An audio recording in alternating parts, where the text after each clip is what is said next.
a great threat to the future of Ukrainians living in the countries of the European Union. And if just yesterday there were absolutely no thoughts at all that Ukrainians living abroad, for example, in Poland, in Czechia, in Germany, in the event of hostilities starting in these countries, there was not a single thought that they could be mobilized and sent to the front, for example, to the German or Polish front. But today, there is no such understanding, no such clarity. And now we will figure out why all this is starting to be brought up. All the bait is being cast from afar. And I want to say that we need to watch very, very closely what will happen next. Today, the commander of the reconnaissance unit of the armed forces of Ukraine, Yaroslavsky, stated on one of the television channels that more than 100,000 foreigners of conscription age currently live in Ukraine. It is necessary to introduce compulsory contract service for 6 months for non-residents of conscription age who have a residence permit. That is, so that all foreigners living in Ukraine would go to the front, so that they would be forcibly taken to the front, so that the territorial recruitment centers could also round them up, and so on. What is he saying? If a non-resident lives in Ukraine, does business, starts a family, and enjoys all the rights, he must prove his readiness to defend the country on the same level as Ukrainians. He said that he proposed to the General Staff to create an international unit based on the assault troops and said that this idea is being worked on. He also confirmed that he voiced this idea in certain circles of Ukrainian members of parliament, and they also liked it very much. They also support the idea of allowing the mobilization of foreign citizens who live in Ukraine so that they can also defend not their native, but the land on which they currently live. And Europe will accept it if Europe remains silent in this case, if something like this is generally adopted.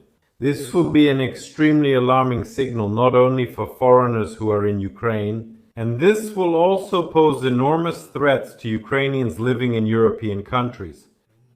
And we remember that millions of Ukrainians live in European countries. For example, if we take only Germany, we discussed this recently as well. There are almost 500,000 Ukrainian men of conscription age there, meaning those who are either subject to mobilization now or will be in the near future.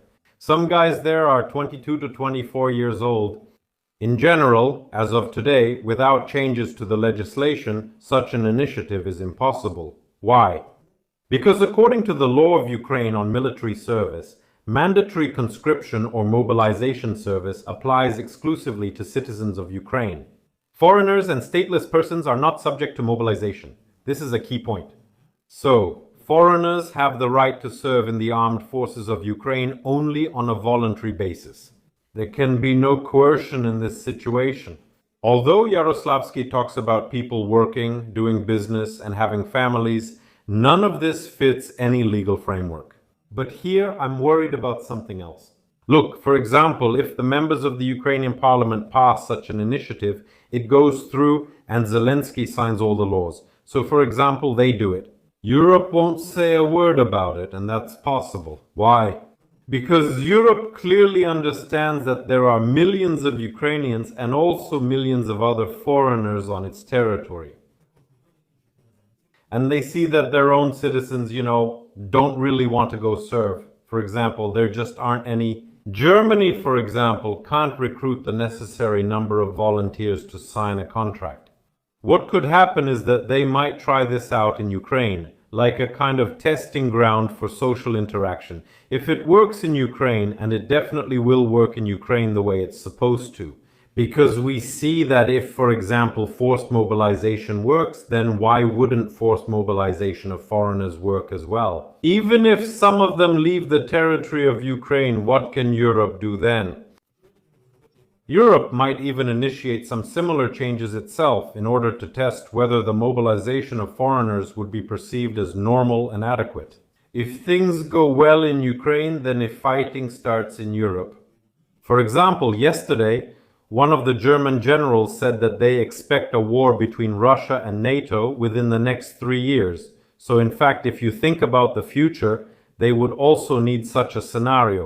so that it would be possible to round up all the refugees who are on the territory of the European Union. And these are not only Ukrainians, let's remember, but also Belarusians, Syrians, some Turks there, and so on, and people from African countries, so that they could be rounded up in the same way. And to have a precedent so that something like this would happen in Ukraine. So what and how could this be? What needs to be done for this to start working in Ukraine, for example? First of all, the Verkhovna Rada has to adopt amendments to the relevant laws. The law on military duty needs to be changed, the law on legal status, and the president has to sign all of this.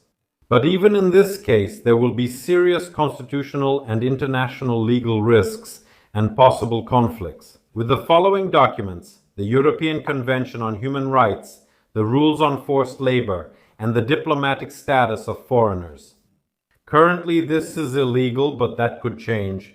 And if the situation in Europe continues to escalate, I think they will turn a blind eye to the European Convention on Human Rights and to the rules on forced labor, and they will do the same with diplomatic status. They may also turn a blind eye to foreigners if they realize that in the future, if they want to implement something similar themselves, they will be able to. All foreigners living in those countries could also be detained and sent to the front lines first. Because let me remind you that the same Yaroslavsky stated that he proposes creating such an international unit specifically based on assault troops, not somewhere in the rear.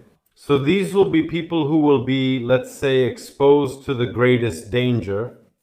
So in general, is something like this possible? You know, at this point, nothing surprises me anymore. Even if you look at the fact that, for example, this will be adopted in Ukraine, and Europe will say that you are violating the Human Rights Convention. But will they say it? And if they do, then the question is different.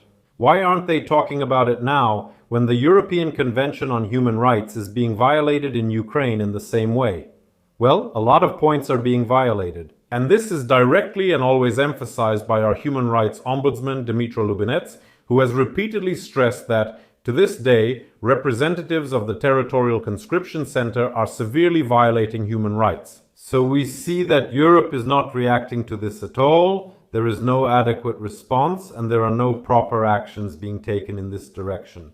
Because moreover, we remember that if we look, for example, at Poland, we see that they even use it as a form of punishment.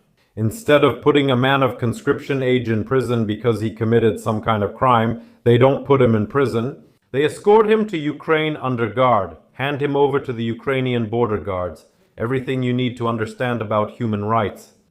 Or to the box, to those stories that I've also heard many times about how you can't deport someone to a country at war, that this also violates some kind of human rights. We see that in truth no one cares about this. And if the interests of a particular country prevail, and if they understand that this interest is strong enough, then they can turn a blind eye to human rights, to other rules about forced labor, other diplomatic statuses, and so on. So in reality, anything can happen, and in that case, nothing can be done about it. So this could be the first stage of something like that. They will run a similar test in Ukraine soon. If it goes well, they may implement it elsewhere. It can also be properly implemented in European countries. And believe me, they will find a way to present it to their own citizens.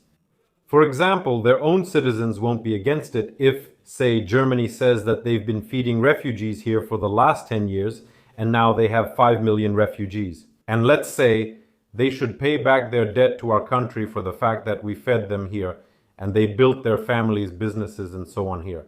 I think that native Germans wouldn't mind if, instead of them, some hypothetical Syrians or Ukrainians were the first to go to the front. Maybe I'm wrong, but what do you think about this? Share your thoughts in the comments. Looking forward to reading them. Have a great day.